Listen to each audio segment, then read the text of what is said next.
namaze imyaka 8 narabuze urubyaro, narivuje mu bapfumu hose biranga, gerageza no kuyahura inshuro 2 zose biranga.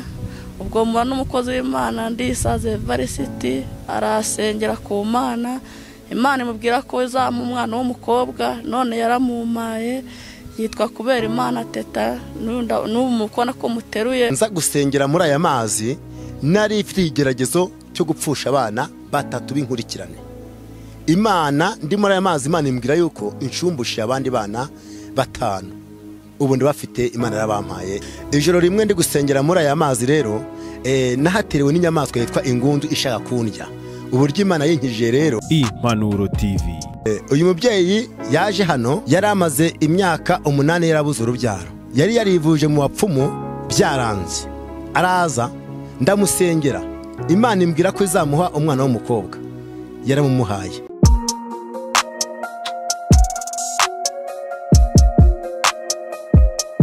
Impanuro TV, ishakiro ry'amakuru yizewe.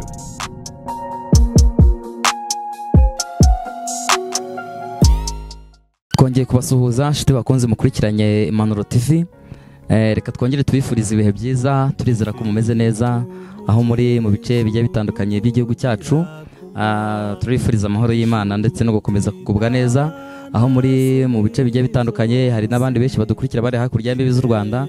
Mwese reka tubifurize kugira amahoro y'Imana, ariko kandi mboneyeho no kwihanganisha abatameze neza ku bibazo bigiye bitandukanye umuntu ahura nabyo mu buzima bwa buri munsi. Abagize ibyago, ababuze ababo, reka tubabwire bakomere bihangane. Turi mu isi tuba dufashigiye mu ntambara, tugenda duhura n'ibyago ku buryo bugiye butandukanye, ariko ntabwo ari byiza guheranwa n'agahinda kuko dufite Imana igenda ibana natwe kandi ikaduhumuriza. Hanyuma muri kumwe na Nizimana Daniel, aha turi mu karere ka Rutsiro, ni mu ntara y'Iburengerazuba. Turi kumwe n'umukozi w'Imana mureba hano kuri kamera y'Impanuro TV. Afite izina ry'amateka, twumvise ko ari umukozi w'Imana witwa Ndisaziye, naryo ni izina numvise rifite amateka akomeye cyane.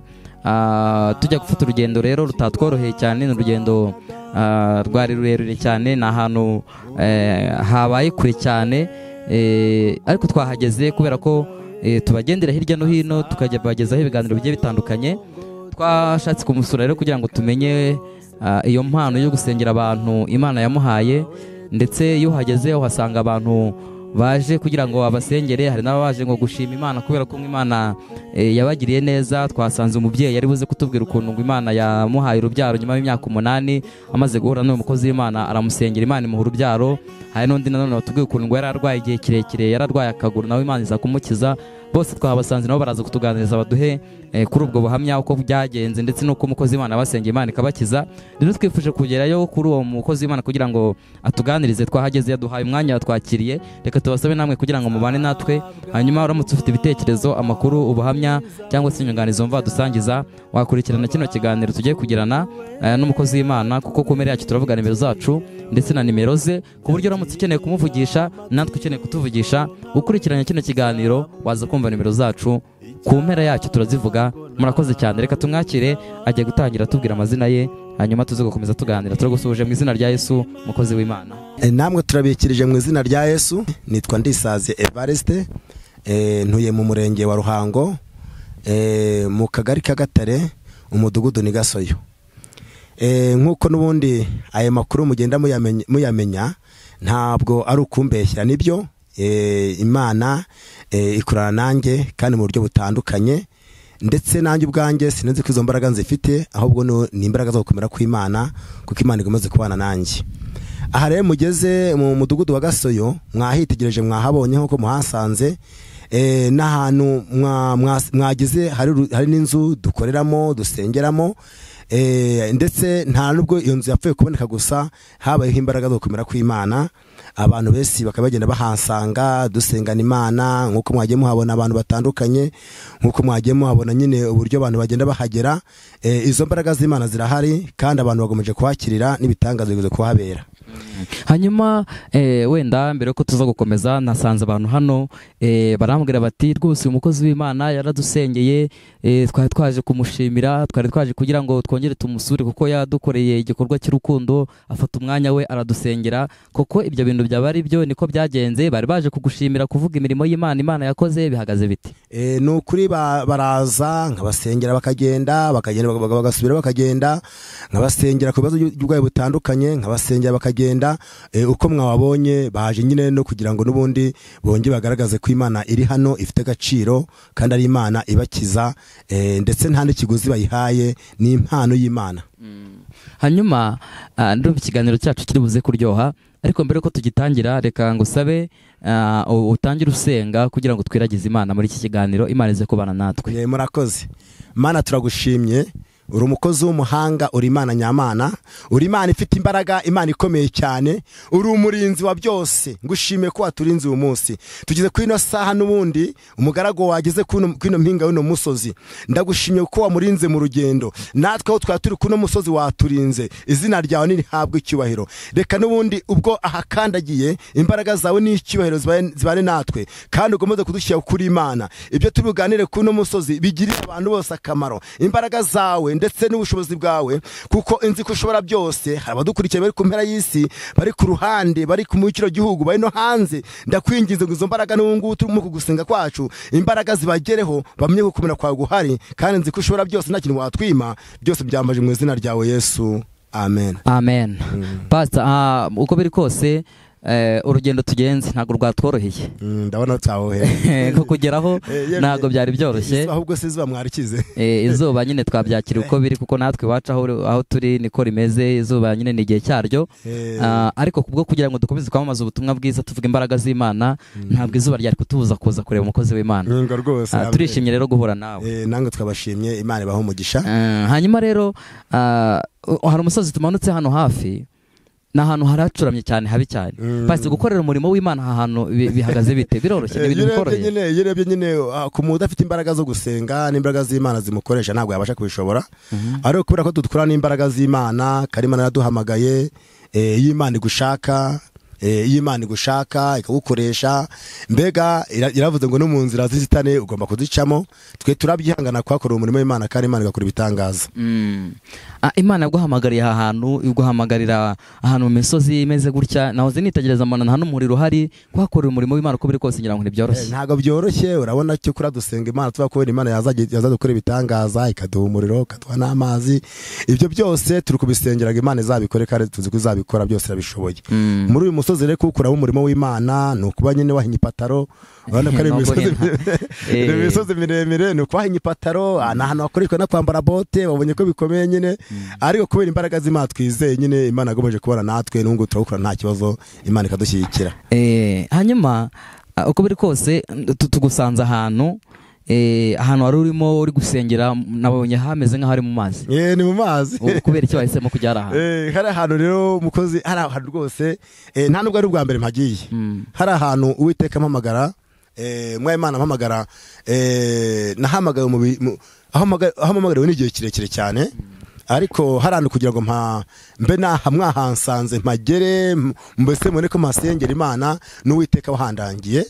Ngo ngenda mpiherere mpasengere, iyo nagiye kwasengerera Imana inyongerera imbaraga, ndetse n'ibitangazo bigakoreka, ndetse nkumva ndimo n'amavuta y'Imana ngakomera, kuko imba ndi kumva nyine hari imbaraga zasutsweho, ndetse n'abanganye nkabasengera. Uze gusengera abantu batandukanye, uzi ko bajya bavugwaho n'imyuka mibi, bavugwaho n'ibisazi n'ibindi bintu biba byafashe mu muryango. Udafite amavuta y'Imana ntabwo wabasha guhangana nabyo. Hari ahantu rero njya kwashaka imbaraga z'Imana, no kugira ngo mbone ko natangira gusengera abantu, ndetse n'izo mbaraga z'Imana zikangendaho. Kandi imbaraga z'Imana zirahari n'ubu ngubu. Wabonye ko nari mpari, mwasanze, ndetse ndimo ndasenga Imana, nawe mwagiye mubibona. Hari ahantu hari imbaraga z'Imana zikomeye cyane. Ko nabonye ari ahantu hagoye, ntabwo ufite ubwoba bwo ushobora kunyerera ukagwa muri amazi? Ko nabonye hameze bwa mbere, Uwiteka yahanyohereje, nani ndimo ndasenga Imana, Imana irahanyohereza. Icyo gihe nahageze mu 2013, nibwo Imana yahanyohereje muri Karaka abandi mwabonye. Ndahagenda ngizo saa 9 z'ijoro, ndimo ndamanuka uriya musozi, ahantu mwawugeze mwabonye, norutse ku rutare, mpasanga inyamaswa. ya nyamaswa baramwe yitwaga ingunzu imbonye irasimbuka cyane nanjye ndatabaza nti Yesu we iki ni ikimana ngiye kuna mbona imbaraga z'Imana zirinkijije ndamanuka ndasenga n'ahantu hateye ubwoba wiko hateye ubwoba ariko kubera imbaraga z'Imana Imana yagomeje kugihandindira kandi nkakomeza n'ubundi ngasenga Imana ikabanza ikanyereka ibitangaza byayo nkuko none mwagiye muhansanga. uriya mugezi wasengeragamo witwa ngo iki? Uriya mugezi wawita ni koko ariko aranahise Kadeshi wasanze hitwa koko none wahise uhita nahise Kadeshi kubera imbaraga z'Imana. Hanyuma rero ndashaka utubwire nubwo atariho tugiye kwibanda cyane mu kiganiro tugiye kugirana ariko aho hantu wise ikadeshi wahise iryo zina ushingiye kuki? Impamvu nahishe iryo zina nketa ngo ni Kadeshi nta nubwo ari hise n'imbaraga z'Imana. N'Imana yambwiye ngo hano hantu hita Kadeshi kubera ko hari ahantu iyo abantu bahageze baharongera imbaraga ndetse bakanahakirira ndetse bakanahabona n'amasengesho bakanasenga ubwabo bakambikwa imbaraga. Niyo mpamvu nahishe Kadeshi kubw'imbaraga z'Imana ko iteka mwonge nzahite iryo zina yitwa Kadeshi. Ubwo rero abantu barahakirira abantu barahasanga tugasenga Imana mu buryo butandukanye. Niba atari ibanga sibyo cyo kubaza akabazo gasa nkaho gakomeye ariko karoroshye. Niba atari ibanga ndagira ngo tubwize ukuri. Uvuze ko ujya gusengera ukabona imbaraga z'Imana ukabona Imana ikwigaragariza wajya ubona Imana ikwiyereka uriyo hari ahantu cyangwa se ahantu tugusanze muri aya mazi. Ni ikihe kintu kidasanzwe ni ikihe gitangaza gikomeye cyatumye ushishikarira kujya gusengera hari ahantu? Murakoze. Imana yagukoreye buriya rero kugira ngo ntangire gusengera hari ahantu n'igitangaza Imana yankoreye. Gitangaza Imana nkorere ndetse ni nabyinshi cyane sinabirondora. Buriya kugira ngo ukiranuke ukureho umwaka wa Satani aba ari urugamba rukomeye. Hari Imana yankoreye ibitangaza bikomeye. Imana yabanye nanjye nkiya kwasengera nigeze ngira ikibazo cyo hani wanjye mu rugo. Uzi ko nababwiye ko mu miryango navukagamo yari imiryango imeze nabi ifite n'ibibazo bikomeye. Naje gupfusha abana batatu inkurikirane. Maze kubapfusha inkurikirane upfushije abana bawe batatu inkurikirane. Bamaze gupfa nibwo Uwiteka naje kwambara imbaraga z'Imana no gusenga Imana. Imana imaze kumara ngo ningiye gusengera kuri ya musozi hari wambonye muri amubande.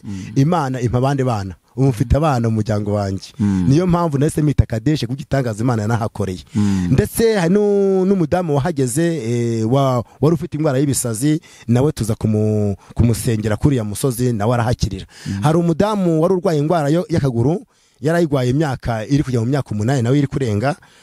Ntaho nkibyibuka neza ariko ni hejuru y'imyaka 8 nawe twaje kujyana hari ahantu mwadusanze muri amugezi arahakirira. Hari umudamu nawe nasengeye wari ufite umwana nawe wari warabuze urubyaro yaravuye mu nzu zirenze 3 bamwirukana. Nawe tuza kujyana kuri amugezi nawe tujye kwasengera Imana nawe abona umwana baramufite. Kandi ndinzi ko mwagiye mubona nka bari hano baraza kuza kuba ubwo buhamya bababwira ukuntu imbaraga z'Imana zikora muri buryo bwo kuri hafi y'uramugezi. Hanyuma rero ndagira ngo dukomeze tuganire umuhamagaro wawe ushingiye kuki? Ese iyo urebye umuhamagaro wawe ufite uyu munsi Imana yaguhamagariye ubona harimo nyungu ki? Ese ubona umuhamagaro wawe ugamije iki? Buriya Imana ihamagara uburyo butandukanye ariko iyo ndebye ngiye kuri Imana yampamagaye yamamagaye mu kubwiriza ijambo ry'Imana ubutumwa rwo gusengera abarwayi. Ariko mbona umuhamagaro wanjye uko Uwiteka agenda anyereka nuwo kwagura umurimo w'Imana mu Rwanda no hanze ya kino gihugu. Kuko ntangira uyu murimo w'Imana irivuga butumwa ritangira natangiye nsengera hano mwabonye kuri no nzu nyine mwabonye Imana imbwira ngo ntabwo ngo nimpave ngo zashyira ibaryayo ntangira kwasengera abantu barazarahakirira inzu ndagira ndahanyivamo ndagenda ubwo maze kugenda ubwo n'uritorero riragomeza rirakura ivano gaso mwageze umuhamagaro ugeze ahantu bita Karumbi tuvuga Imana turamanuka tugira ahantu bita mu Rutsiro tuvuga Imana. Aho hose rero na ahantu tumaze kubona abakristo ndetse dufite n'umugambi wo kubaka isengero. Ubwo urukumva ko umuhamagaro wanjye ari muremure cyane ntago wenda guhagarara hano hafi nkurikije imbaraga z'Imana zinkoresha umurimo w'Imana guzatambagira kino gihugu cyose.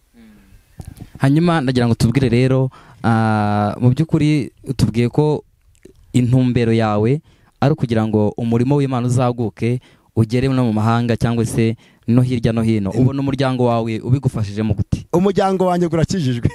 Umudamu wanjye wonye ko sinzi na wamubonye hari wenda ni utaramubona sinzi ariko ndaza kumukwereka. Mfite umudamu wanjye n'abana 5 bakijijwe. ndetse n'Imana yaduhaye n'undi mwana w'umuhungu ejo bundi hashize, ubwo urumva ko turi batandatu. Mu by'ukuri rero umuryango, ikintu cya mbere nabonye cya mbere Imana yankoreye igitangaza gikomeye ni uko umuryango wanjye twumvikana, ni uko umuryango wanjye usenga Imana, bose uko bari hano barasenga Imana, kandi ndetse no kuno musozi hano duturanye hari abantu basenga Imana duturanye hano. Ni uko wenda batamenye kuri bugere kuno musozi, waje udutunguye nyine nk'uko wadutunguye, ariko ubutane mu bwaka uzababona ahangaha abantu bose bamaze gukizwa kuno musozi bambara imbaraga zo gukomera kw'Imana. Umuhamagaro wanjye ni mugari cyane sinabona ngo urangize, ariko ibimenyetso byabo biragaragara, kuko nk'uko nawe ujya ubibona, wabonye gute kuzamura urusengero, wabonye ko ahangaha hagiye kubera nyine tuzashyira urusengero, wabonye ko n'abantu bari kugenda bahagera baza kuhashaka imbaraga z'Imana gukiranuka. Izo mbaraga z'Imana zirahari kandi Imana ishoboye byose, izatujya kubikomeye. Hanyuma pastor, ngira ngo abantu badukurikiranye baba ari benshi bagenda bakurikirana ibiganiro byacu. Iyo umuntu avuze ngo imbaraga z'Imana zikorana nawe, hakaba n'abandi bakorana n'imbaraga z'umwijima kandi nabo bagakora ibitangaza mu buryo bugiye butandukanye. Umuntu ashingira kuki atandukanye umuntu ufite imbaraga z'Imana n'ukoreshwa n'izo mbaraga z'umwijima? Buriya rero ukuri kunesha icyaha, buriya ukuri kunesha icyaha cyane. Imbaraga z'Imana zirigaragaza. Yesu yaravuze ngo abana banjye bazarangwa n'ibimenyetso. Ni ukuvuga ngo imbaraga z'umwijima ntizibasha gukora ibikorwa nk'ibi ngibi mugera mubona aho urusengero baruri, aho abantu bakaza ku rusengero bagasenga Imana, ndetse bakanavuga no kumera kw'Imana. Satani se yatanga urubyaro? Satani yatanga urubyaro. Satani icyo atanga ni imiruho n'amarira no kuganya, ariko ntabwo Satani yatanga umwana, kirazira. Izo mbaraga rero z'Imana zirahari, nk'uko bamwe bakozi Imana cyangwa se abadamu mwe bagiye bahakirira, nibo baraza kuguhamya ukuntu Imana yagiye barengera, ukuntu yagiye Imana ibatabara. Ndetse hari n'uwo twabanye mu uwo mudamu nakubwiraga ari urwaye akaguru, n'Imana yaje kunyereka yigereko yo gusoma Bibiliya, ntago yigeze yiga, araza guhamya ukuntu yasoma Bibiliya, Imana ikamukoresha ibitangaza. Satani n'ibyo bitangaza ntago ajya bikora. Hanyuma iyo ubonye warasengeye umuntu Imana ikamukiza, yamara kumukiza cyangwa se ikamukora igitangaza mu buryo bugiye butandukanye, ukabona agarutse gushima, ubyakira gute? Nge ndashimana, ndashima ndetse nkanamushimira, ndetse niyo aje gushimana wabonye ko hano hari ahantu hari amabuye, njya mugira nkamubwa ni mbere kushima n'Imana ugaragaza igikorwa ngo nutire n'ibuye rushyire ku ifatiro ry'urusengero rw'Imana, uzuhakira ibuye, uzuhakira igikorwa, utunda umucanga, uzana amabuye, mbega mu buryo butandukanye. Mbereka ibyo bagomba gukora kugira tuzakira ifatizo, tuzashyira ibara ry'Imana, ku buryo niyo twatakiriho ariko abantu bazakomeza bakahasengera, Imana ihakorera ibitangaza. Mu murimo wawe w'ivugabutumwa ukora, ndetse no kugusengera abarwayi, ndetse no kugira ngo wagore ubone urusengero rwagutse rwo gusengeramo, imbogamizi ugenda uhura nazo ni izihe? Imbogamizi ni nyinshi. Uwiteka rero bujya mu mbaraga z'Imana no gusenga, ariko imbogamizi ni nyinshi zibonekamo. Buriya njya ntekereza ku bintu bitatu,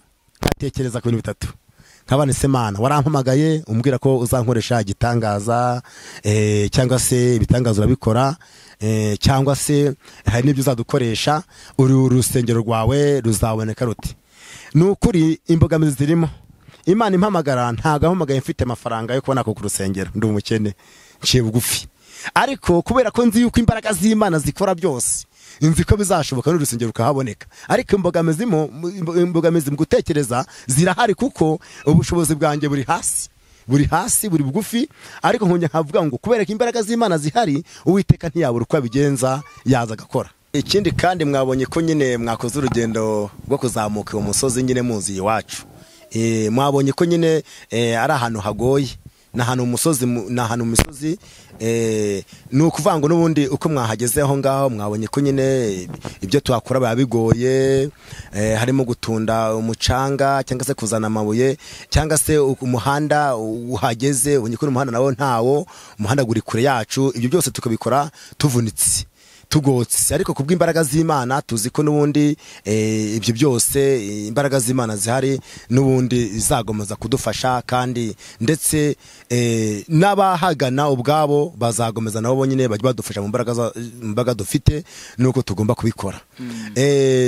hanyuma aya mabuye n'uriya mucanga nahoze mbona byose mwagiye mubigiye kurira ku mutwe n'uyu mucanga byose no kubyikorera ku mutwe babonye ko bamwe ni kubikurira mu mugezi hasi umucanga ni ukukura hirya iri inyuma mu misozi mu bandi mu mugezi byose tubikoresha imbaraga zacu dukoresha imbaraga zacu nk'uko rero mwabibonye n'ubundi mu gutunda uwo mucanga babandi Imana igenda ikorera bya bitangaza nibo baza banawikoreye bakaza bakawuhasuka babandi Imana iza bagana ahangaha kubw'imbaraga z'Imana baraza gukora umucanga bakawuhasuka nubwo dugifite imbaraga nkeya ariko tuzi yuko yampamagaye Imana impamagara imbwira ngo ahangaha nzahashyira igitereko cyanjye cyangwa se iriba ryanjye iracyari kureba kandi nzi ko izabikora neza n'ubundi navuze ku bantu Imana ikorera ibitangaza bageze kuri uno musozi nakubwiye ko hari umudamu Imana yakoreye igitangaza uriya mudamu yamukoreye Imana yamukoreye igitangaza gutere wa mugabo we Imana ni inyembaraga uriya mudamu yarashatse amaze gushaka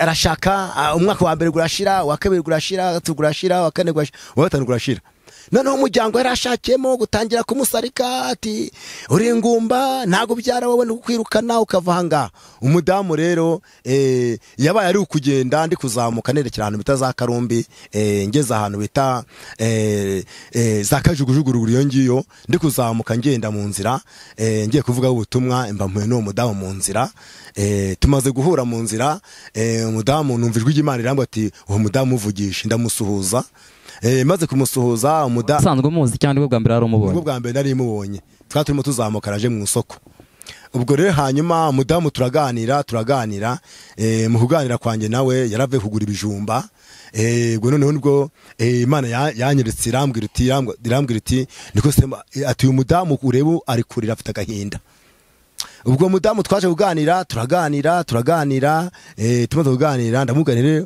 rero agahinda ufite Imana imbwiye kuri wowe ni gahinda ki ati wa mugabo we byanjye nagahoma munwa narashatse nta rubyaro ngira nta mwana ngira nta niki ati none ubu nguraje gura ibijumba sindabiteka batahubwo nge muri no minsi mikindi bwiyahure ati bunaguze n'umugozi wo kwiyahura ati nkawumanika ati namara kumanika nkiyahura ati nkapfa ati kubera ko nundi muryango nshatsemo ntacyo ati ntago gunyemera bari kubwira umugabo wanjye ngo gushaka undi mugore wa kabiri ati n'ubu ngumbe se n'ibijumba ndabiteka mu nzu yanjye nibwo twaze kuzamukana ngomeza ngenda muganiriza ku jambo ry'Imana muganiriza ngezo ndamuganira no rero ubwo ufite icyo kimeze gucyo nta handi imbaraga ziri no gusenga Imana nusenga Imana ikizagikemura haguruka usenga Imana izagikemura umudamu twaze gusezeranaho tumaze gusezeranaho aragenda nayo ndagenda nyuma haciwe iminsi ngiye kubona mbona araje ansanze hani gasoyo ku rusengero ari kubaririza araza ngo nimusengere ku Mana ndimaze gusenga araza ageze ku rusengero ndamusengera maze kumusengera ndamubwira nti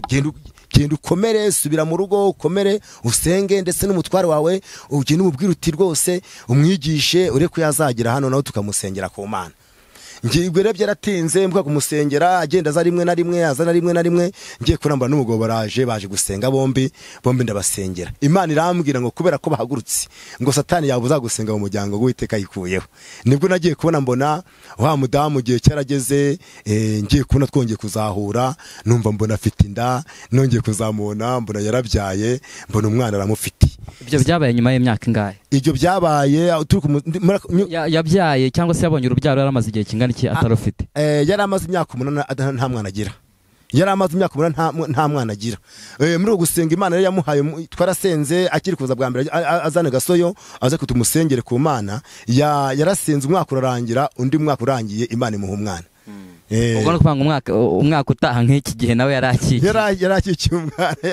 umwana mbega ni ibitangaza Imana yakoze bikomeye Imana igomba gukora ibitangaza ariko wenda tutararenga aho ngaho iyo usengeye umuntu wari ufite ikibazo gikomeye nk'icyo ngicyo ukabona Imana iragikemuye wiyumvamo izihe mbaraga ubyakira gute ntabwo ari nge data wa twese ni mwami Imana ntabwo ari nge iyo musengeye nge mbaze data wa twese nkamubariza ku Mana Imana kayizana igisubizo ntabwo ari nge ndamutse ko nyumvuza ko nge bikora ndaba ari ukwigereranya n'Imana we ahubwo ni imbaraga z'Imana zibikora kuko Uwiteka ari ntumango ngende mbikore ni imbaraga z'Imana zibikora ariko ntekereza ko ubuvugo uti ko yari uburyo Imana yarampamagaye ako kantu ntago kabura kure. Ndabitekereza nkumva nyine mfite agaciro kubera ko n'ubundi Imana nanjye nkoresha. Kandi burya ngo umuhanuzi yemerwa ngo bigize gute? Ari uko icyo yavuze gisohoye. Ari uko icyo yavuze gisohoye. Rero uko biri kose nawe uhita wumva ko wigiriye icyizere ukabatereka nkomeze nsenge Imana igikomeza iki. Oya ngiriye icyizere ndagifite kuko Imana ijya kumpamagara ubwanjye sinanze ko nayikorera kandi mu muryango navugagamo ari umuryango utakijijwe. Numva buna nifitiye icyizere kuko n'imbaraga z'Imana zigomeje kunkoresha. Bityo rero izo mbaraga z'Imana zarakomeje n'ubundi hari n'undi mudamu nanone twaje kuzabona natundi murasengera ahantu mu bice bya Karumbe aho ngana kubwiraga ruguru turimo turafungura indi torero ry'Imana. Uwo mudamu nawe yari yararwaye akaguru, yararwaye ikintu cyamufataga mu itako ku buryo nta kintu yakoraga. Yari amaze imyaka nayo iri kurenga nko mu myaka 3 arwaye akaguru. Bebera akagiye kwa muganga nta takageranye nta batamujyanye nabyo biza kwanga. Imana iza gutubwira ngo umwuka wa Satani, umwuka wa dayimoni, uko kuri bakera baterekeraga ari ibintu baramuteze mu muryango nyine baremutega ngo azabikirema. Muri ibyo byose rero Imana naje kumusengera, Imana yikora ibitangaza kuri uwo mudamu. Turamusengera umwaka urashira, turamusengera undi guraza, turamusengera undi guraza. Harangiye imyaka 3 ngiye kumva umudamu arambwiye ati rwose akaguru kanje karimo karakandagira ndi gukira. Nawe munaza kumubumwaza kumwibariza aribabwira ari hano. Imana ikora ibitangaza, Imana iramukiza ndetse n'Imana iza kunyereka ireka kuri yo rikomeye cyane. Ntiyarazi gusoma, ntiyarazi kuba yamenya jambo ry'Imana. Turi gusenga Imana irambwira ngo gusoma ijambo ry'Imana. None ubu nasoma ijambo ry'Imana kandi nta mashuri yizi. Izo nazo n'imbaraga gukomera ku Imana. Imana yakoze ibitangaza bikomeye ntabasha kurondora. Imana yabanye natwe, Imana yaraturinze kuno musozi. Ahangaha hari kuvugirwa imbaraga z'Imana, ahangaha nkuko nubundi namwe mubibonesha amaso. Mbega ni byinshi ntarondora Uwiteka agira dukoresha kandi nzi ko nubundi nkuko mwayibonye imbaraga z'Imana zirahari zizakomeza guturinda muri byose. Hanyuma nkuko wagiye ubigarukaho wavuze ko umuryango wavutsemo n'umuryango wakoranaga n'imbaraga mbi, imbaraga z'umwijima, hanyuma Imana iza kugukuramo urakizwa. Umaze gukizwa uvuye muri izo mbaraga mbi z'uwo muryango wavukiyemo, uko biri kose ntekereza ko wagiye uhura n'ibintu bitandukanye by'abantu bagiye bavuga barasaze bigenze gute na gute. Ntekereza ko abantu bavuga byinshi. Wowe mu guhamagarwa kwawe nibihe bibazo wagiye ugenda uhura nabyo? Naho nibazo bikomeye cyane byinshi cyane. Gukizwa kwanjye kwarangoye ku buryo nyine abari basanzwe bananzi hanze kuko nta muntu ujya gukizwa atamanje kuba ari umunyabyaha. Namanje guha n'ibibazo bikomeye cyane mu buryo bwo gukizwa kwanjye. Hari n'abantu nigeze naho n'ibibazo bikomeye cyane. Nkimara guhamagarwa nigeze ngera ahantu ngiye kuvuga ubutumwa Imana inyohereje hano utagukamuhoze ni hirya hariya. Ngeze ngiye kuvuga yuko Imana intumye ngo ngiye kubura ubwoko bw'Imana. Ngeze muri yo santere harimo utubare bana gupima inzoga. Nge nagiye kuvuga Imana. Ngezeyo ndavuga Imana ndasenga. Maze gusenga abantu baraza batega amatwi ndi kubabwira.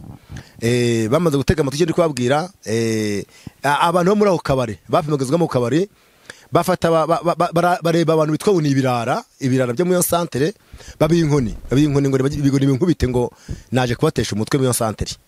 Iyo santere nayikubitiyemo inkoni nyinshi cyane ndakubitwa kugeza igihe mbega banyirukanye muri yo santere kubera kuvuga Imana bayinyurukanamo barankubita. Ibyo ni ibintu nahuye nabyo mu rugendo.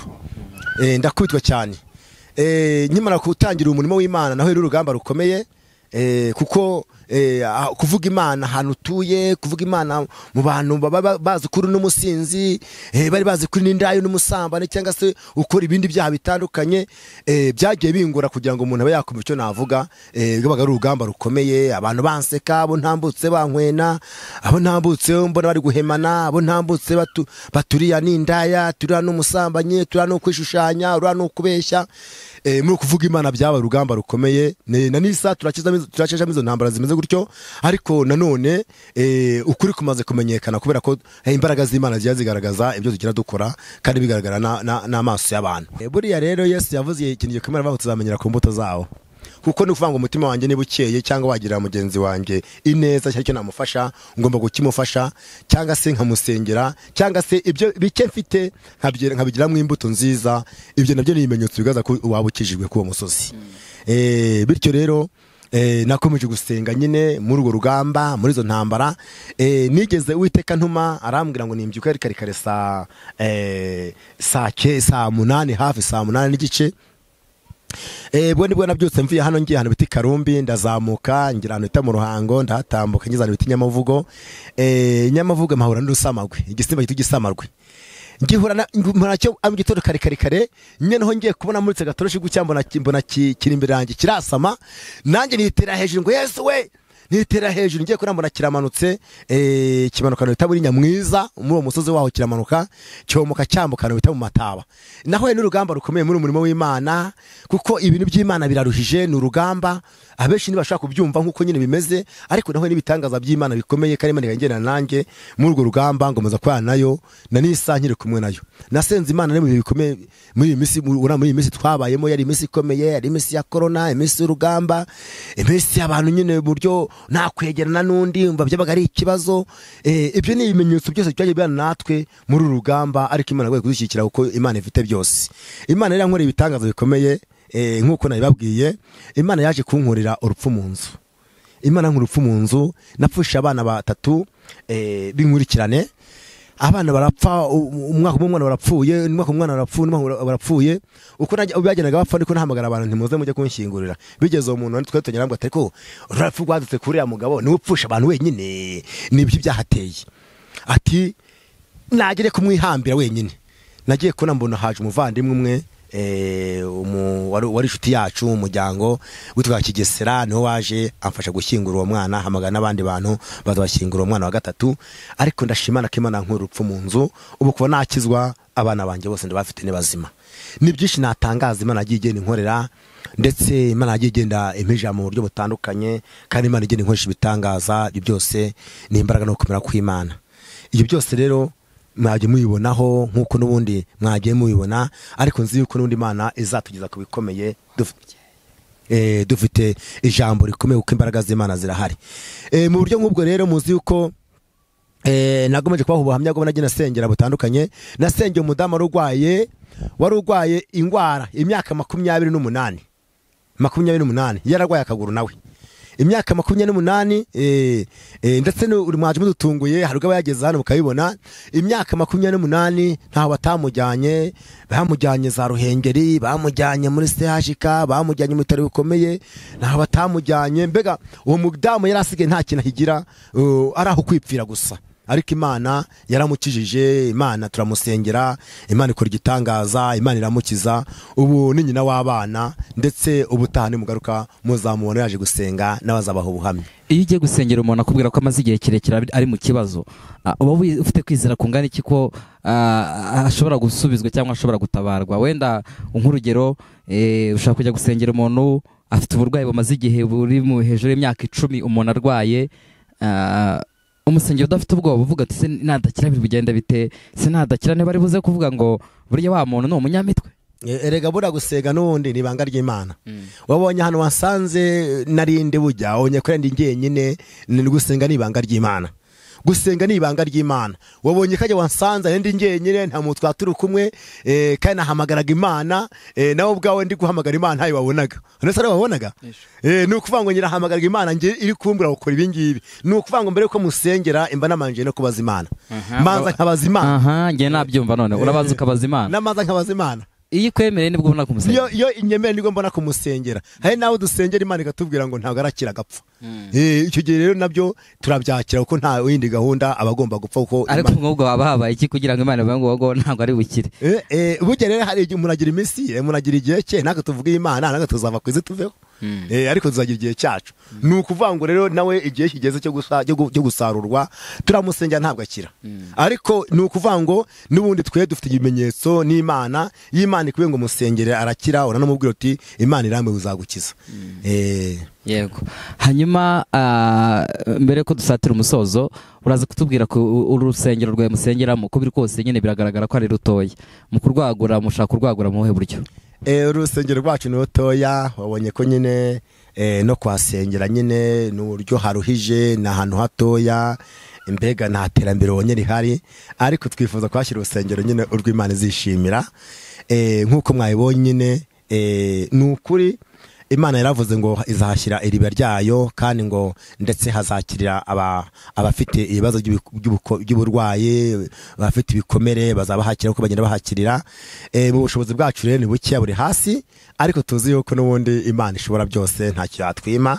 Twifuza kwashyira urusengero rufite icyerekezo rwiza, mbega rugaragara ko ari urusengero rufite agaciro, kandi nzi ko Imana agaciro iragafite, ntago yaburi kubigenza, irashoboye. Hanyuma rero bakunzi b'Impanuro TV, uyu mubyeyi mubona hano niwe pasiteri yaza tubwira waje gushima Imana amukora igitangaza nyuma y'imyaka 8 aza kubona urubyaro. Uyu munsi afite umwana, murabona ko amuhetse, arimo ari gushimira Imana ko Imana amukora igitangaza ibinyujije mu mukozi wayo pasiteri wamusengeye, ndetse akamubwira ko Imana imubwiye ko izamuha urubyaro. Uyu munsi ari gushima Imana yamuhaye umwana w'umukobwa, nawe twifuje kuganira nawe kugira ngo ahamye imirimo y'Imana. Ni karibu rero katumusabe atangira tubwira amazina ye. Nitwa Nyiranoheli Josephine, nkaba ndi umubyeyi w'umwana umwe n'umugabo umwe, nkaba narabuze umwana, nari maze imyaka myinshi, ubwo naravutse nyine mu rugo ntago yabakirijwe, ubwo nza gukura ndashatse mbana n'umutware wanjye,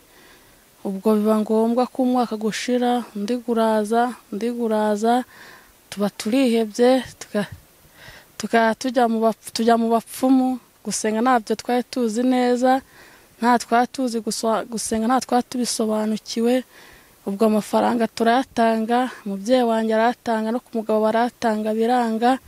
Ubwo turashakisha, ubwo bigeze mu miryango ushaka kunyanga, ngira agahinda kenshi, kamurana agahinda, narabuze umuntu wakamara, nta hantu natari narasengeye hose, byari byaranze. Ubwo abantu bigeze bakajya bamvuga ngo ntago nzabyara, abandi bakasebya ngo ni imiryango yacu mibi. Ubwo bibaho gutyo nuko, ubwo igihe kigeze imyaka ibaye myinshi. Ubwo ni ukuvuga ngo iki yari ingahe? Imyaka 8. Ubwo nza guhura n'umukozi w'Imana mvuye mu isoko witwa Pasiteri Ndisaziye. Ubwo turahura, arambwira ngo Imana ngo uramunyeretse, manza gushidikanya, ndabata ariko si ibintu byananiye abapfumu, bikananira abanyamashengesho bose niwe wabishobora. Ndeba ko ari ngira wenda ari kunesha umutwe, ko agahinda nari ifite. Aravuga ati nyamaze Imana ikuntumyeho. Ubwo ndahagana numva ibyo ambwira, ubwo cyo koza numvisha ari byiza. Inza kubaririza iyo atuye, sanga ngo ni Gasoyo, ndaza ndi kubaririza, mba ndahageze. Ubwo ndahasengera amakuru imbaraga z'Imana.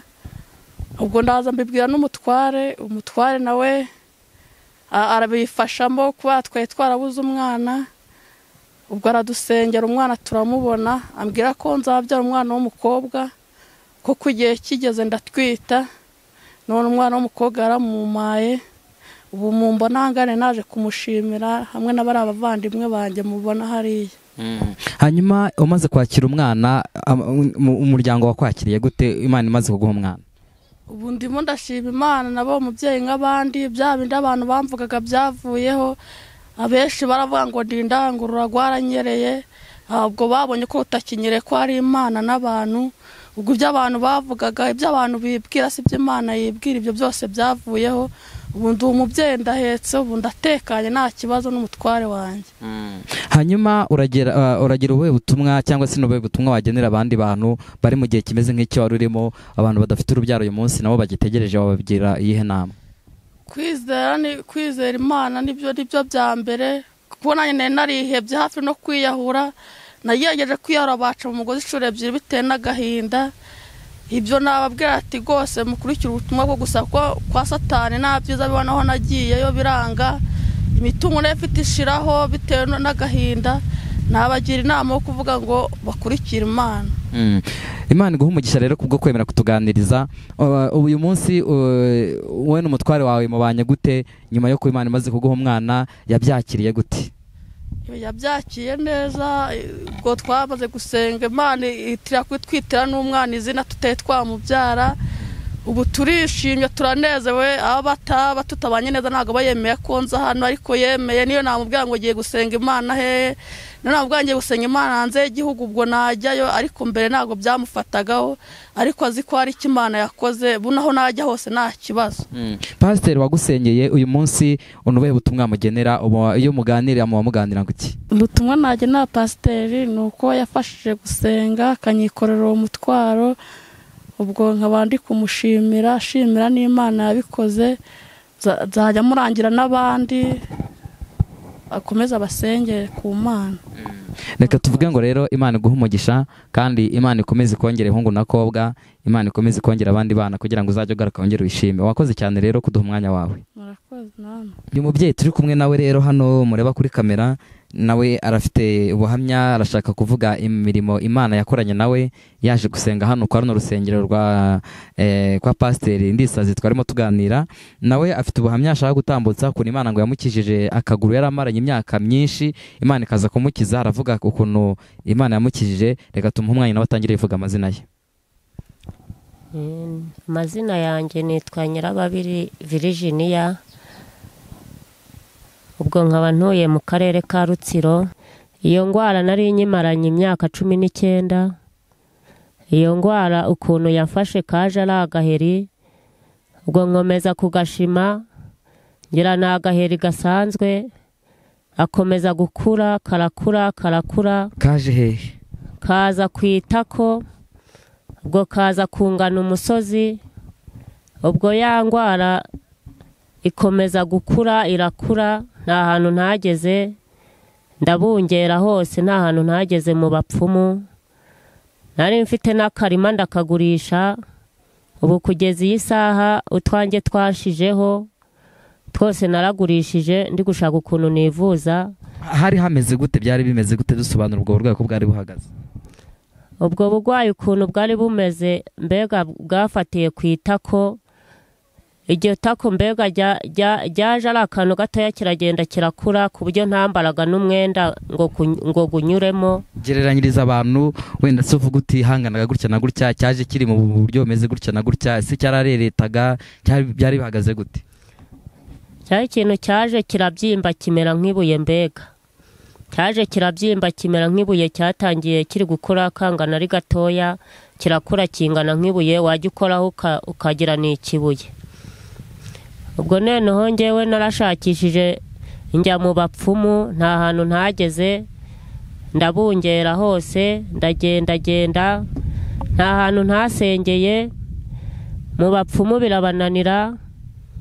Ariko kubera Imana, kubera imbaraga z'Imana, nza guhura n'umukozi w'Imana, duhurira ahantu mu nzira. Imana imwereka ko mfite uburwayi mbumaranye igihe kirekire, ambwira ko Imana ibunkijije. Ubwo ambaza ukuntu mbega nafashwe, ndamusobanurira. Ubwo umukozi w'Imana agiye kumbwira, arambwira ati humura uzakira, Imana irambwiye ngo iragukijije. Ambwira ko abonye n'iyerekwa ryanjye ko Imana igiye kumpa gusoma Bibiliya, ko ntazi gusoma.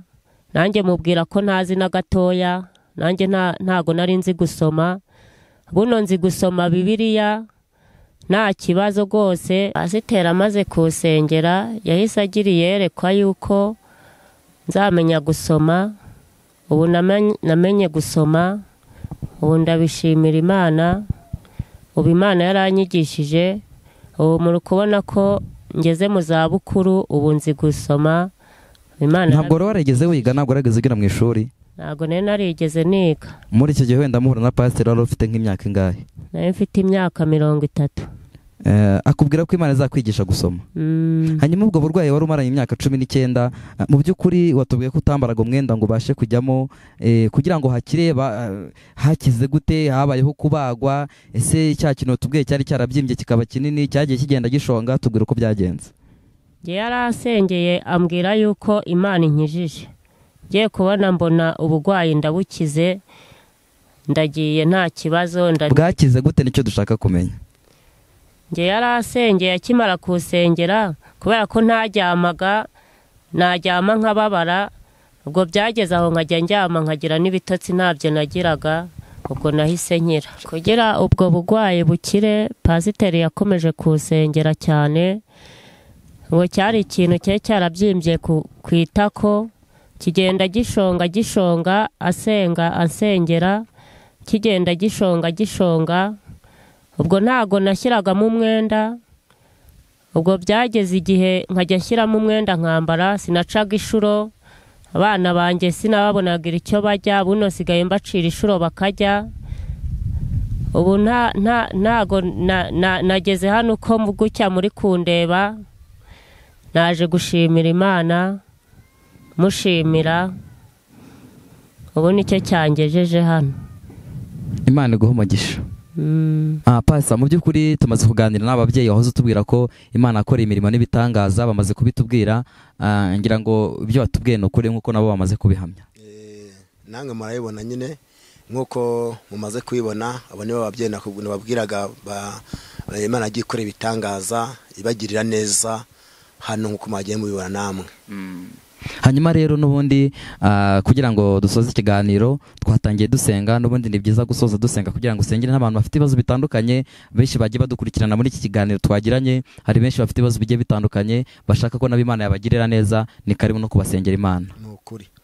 Reka tubasengere ku Mana aho baherereye, abari mu Rwanda, abari mu mbibi z'u Rwanda, abari hanze ya kino gihugu, bose ari abafite uburwayi bwo mu nda, abarwaye imigongo, abarwaye kanseri, abarwaye ibifu bidakira, abarwaye indwara zitandukanye, ndetse babuze n'abarwaza. Reka tubasengere ku Mana Uwiteka ahari mu ijuru yongere yitegereze, akure muri depo y'imiti abahereze kandi ashoboye byose. Reka dusenge Imana. Mana ndagushimye, uri Imana nyamana, uri Imana ikomeye cyane, uri Imana ifite imbaraga, uri umutabazi mu byago, ntabwo ujya utsindwa uratsinda. Uyu mwanya n'uyu munota rero Uwiteka tugushimiye ko abanye natwe uyu munsi wose, ariko tugiye guha raporo ndetse yuko hari n'abandi bantu tutabonanye bari ku mpera za kino gihugu, abari hanze yaho, abari mu Burundi, abari muri Tanzania, abari mu Uganda, abari mu Rwanda, abari mu midugudu, abari mu tugari, abari mu mirenge, abari ku ntara, abo bose harimo abafite ibibazo bitandukanye, hari n'abari kwa muganga, abo bose nabo urabaza basobanukiwe, niwe muganga ukomeye, niwe uzi kuvura abafite ibibazo bitandukanye, ufite imiti yabikuraho, kandi mu ijuru ryawe nzi ko ushobora byose, nta kintu cyakunanira. Uwiteka renda kwinginze kugira ngo ugomeze kubafasha, kandi imbaraga zawe zirahari. Abarwaye mu nda uze kubakiza, abarwaye za kanseri uzane za pomade ukize, abarwaye mu nda uzi kudoda, ufite inshinge zizi kuvura, kandi nzi ko nta kintu cyakunanira, uri Imana nyamana. Uyu mwanya niwe mutare nsengeye n'ubundi n'umugaragu wawe twabanye muri kino kiganiro, sengeye no musozi aho twaduhagaze, sengeye abatanze ubuhamya, sengeye abantu bose bageze hano hirya no hino bagiye bagera aha hantu, abo bose nabo bashyize mu biganza byawe, nabo ntubibagire gukura Imana nyamana. Ngaho Uwiteka rero utiye utandukana, usigare natwe, tuzongerwa n'ikindi gihe, turi amahoro tuzagushima. Reka abarwayi bakire, byose nzi ko byose bishoboye mu izina ryawe Yesu, amen. Hanyuma hari umuntu ushobora kugira icyifuzo cyo wamusengera cyangwa se wamusangiza ku bundi buhamya butandukanye, reka tugusabe utange nimero ya telefone. Nomero yanjye nk'uko nayavuze nyine, amazina yanjye nayavuze kare barayazi, nitwa Ndisaze Evariste, ni hano mu karere ka Rutsiro nyine, mu murenge wa Ruhango, kagari ka Gatare, umudugudu ni Gasoyo. Nomero ya telefoni ya MTN ni 0784 44 0 20 94. Nomero ya Tigo ni 072 830 20 94. MTN isubiremo 0784 44 0 20 94. Imana iguha umugisha, wakoze cyane kuduha umwanya wawe. Namwe murakoze, Imana ibahe umugisha kubw'igwitange mwakoze. Reka tubashimire rero bakunzi b'Impanuro TV, mubana natwe mu biganiro byacu tubagezaho umunsi ku munsi. Hanyuma waramutse ufite ibitekerezo, amakuru, ubuhamya cyangwa se inyunganizo umva dusangiza, waduhamagara kuri nimero 0788 33 510 63 0788 33 510 63. Mukomeze mugire ibihe byiza, mwari kumwe na Nizimana Daniel, turabakunda cyane, ibiganiro byacu nakagaruka. Bye bye.